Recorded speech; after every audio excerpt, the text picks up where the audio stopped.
ये खुली किताब जो लेके मसीह आ रहा है, वो देख इसके हाथ में रहा है।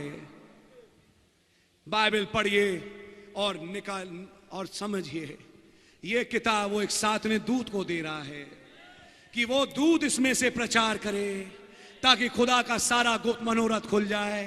तो इसका मतलब अगर किताब चाहिए पहले पुनरुत्थान में जाने के लिए, तो सातवें दूत का एड्रेस मालूम होना चाहिए भाई।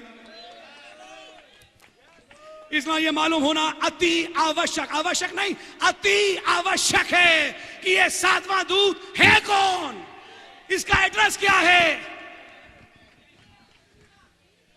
सातवां दूत, बाइबल में 7 कलीसियाई काल हैं, Ephesus, Smyrna, Pergamos, Thyatira, Sardis, Philadelphia, Laodicea. आज 7वां यानी लाउदीकिया काल चल रहा है। पहले काल का दूत संत पौलुस, दूसरे काल का दूत इरेनियस, तीसरे का मार्टिन, चौथे का कोलंबा, पांचवें का लूथर, मार्टिन लूथर, छठे का जॉन वेस्ली, और अब 7वें का 7वां दूत।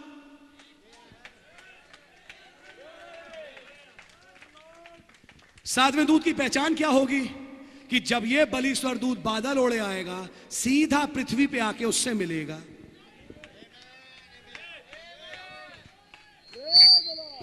क्या यह घटना हो चुकी? आप इस बादल को देखिए। क्या भाई लाइफ मैगजीन की फोटोग्राफ दिखा सकते हैं जो ओरिजिनल हुई? पता नहीं यहां कितने देख पाए, लेकिन जो नहीं देख सकते खड़े होकर देख सकते हैं। आप में से कई जानते हैं इस तस्वीर को, हो सकता है कुछ ना जानते हो। मई 17, 1963 के इश्यू में यह बादल छपा, ऐसे छपा था, इस तरह से, इसी तरीके से छपा, यह बताने के लिए कि एक बड़ा विचित्र बादल है। विचित्रता इसकी यह है कि यह बादल एरिज़ोना में अमेरिका में आया 28 फरवरी को। यार सुनिए, और विचित्रता यह है कि बादल बनता है पानी से, और पानी है पृथ्वी से 9 किलोमीटर की ऊंचाई तक, या 10 लगा लीजिए, 11 लगा लीजिए, मैं तो बहुत बोल रहा हूं। लेकिन जैसे अपर स्ट्रेटोस्फेयर कहते हैं, वहां इतनी नमी है ही नहीं कि बादल बना है। विचित्रता इस बादल की यह है कि इस बादल की जो ऊंचाई थी 26 मील थी, जहां पानी होता ही नहीं कि बादल बने। तो फिर यह बादल किससे बना? आज भी विज्ञान के लिए यह एक पहेली बन के रह गई है, लेकिन पहले पुनरुत्थान में जाने वालों के लिए नहीं। ध्यान से सुनिएगा, यह बादल प्रकट हुआ 28 फरवरी को। प्रोफेसर मैकडोनाल्ड ने इसकी तस्वीरें खींची, कैलकुलेशन किया, 26 मील ऊंचा, 30 मील चौड़ा। उसने कहा वहां कोई है ही नहीं। उन्हें किसी मिसाइल के धुएं से तो पता लगा उस दिन कोई मिसाइल ही नहीं छोड़ी गई, किसी रॉकेट के धुएं से उस दिन कोई रॉकेट ही नहीं छोड़ा गया। क्या सब जोर से बोल सकते हैं आमीन? God bless you. मैं आमीन किसी कारणवश करा रहा हूं, मुझे मालूम है क्यों। यह किसी रॉकेट के धुएं से नहीं बना, किसी हवाई जहाज के धुएं से नहीं बना।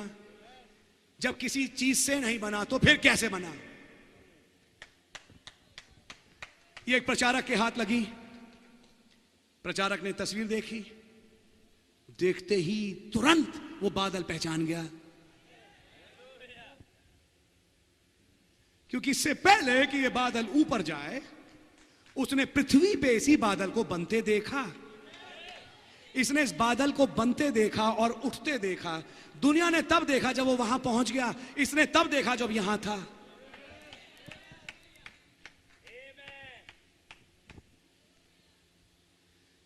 दो साल के बाद 1965 में इसी तस्वीर का जो ओरिजिनल ब्लो आउट है ब्लैक एंड व्हाइट का, जो भाई दिखा रहे थे, इनके पास दिया गया। इन्होंने तस्वीर को देखा, पवित्र आत्मा ने इनसे कहा तू गलत देख रहा है तस्वीर को, तस्वीर मोड़।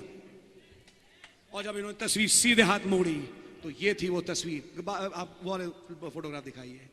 अगर आप इस तस्वीर को पास आके अगर कोई गौर से देख सके तो आपको मसीह यीशु का चेहरा पूरा का पूरा इसमें दिखाई देगा।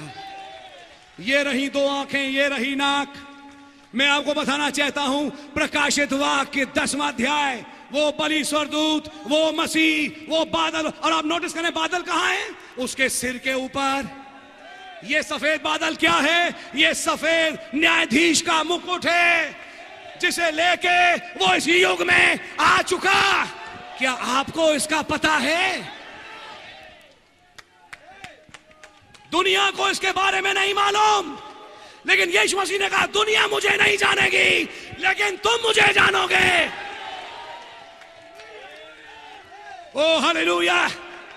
यह है प्रकाशित 10वां अध्याय, जो तुम्हारे युग में पूरा हो चुका।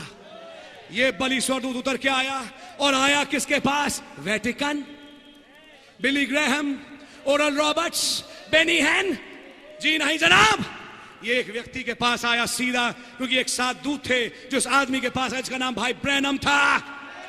हालेलुया। और उसने अपनी आंखों से देखा कि वो दूत उसके पास आके कहते हैं, इन 7 मोहरों का प्रचार अपनी कलीसिया में जाके कर। बाइबल को पूरा करते हुए कि वो किताब 7वें दूत को दी गई।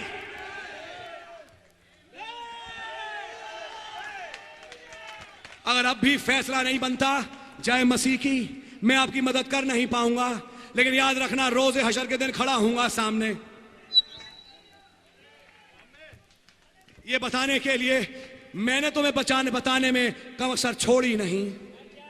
इसलिए अगर भाई और बहनों, अगर कोई दो चित्ता है तो आज फैसला ले ले। ये घटना पूरी हो चुकी बादल वाली। उसने देखा 7 दूत पास में खड़े हुए, अलौकिक तौर से उससे कहा कि तू इस पुस्तक का प्रचार कर। उन्होंने अपनी आंखों से देखा, हर दूत धुआं बना, फिर 7 दूत धुआं बन के एक दूसरे में मिल गए, और उन्हें पृथ्वी पे एक धुएं का बादल देखा। फिर वो धुएं का बादल उठ के आसमान गया। तब साइंस ने उसकी तस्वीर ली। आप लोग हैं मेरे साथ? ये क्या है? मनगढ़ंत कहानी? जी नहीं, प्रकाशित 10। हमें यह भी मालूम है फिर वो 7वां दूत कौन है, और हमें किसके पास जाना है उस पुस्तक को लेने के लिए।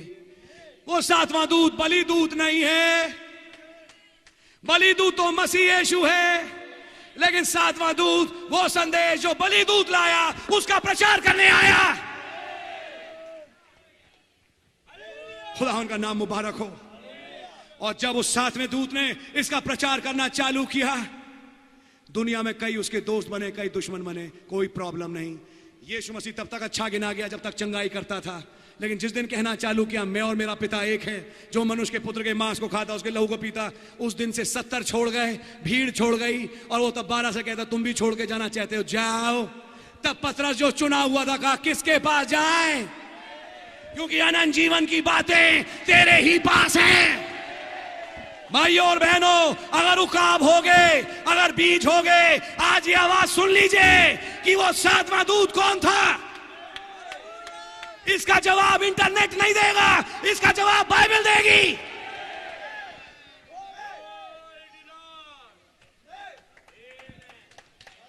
मलाकी 4 देखो, उस बड़े भयानक दिन के आने से पहले मैं तुम्हारे पास एलिया नबी को भेजूंगा। धन्यवाद हो, नबी आ चुका।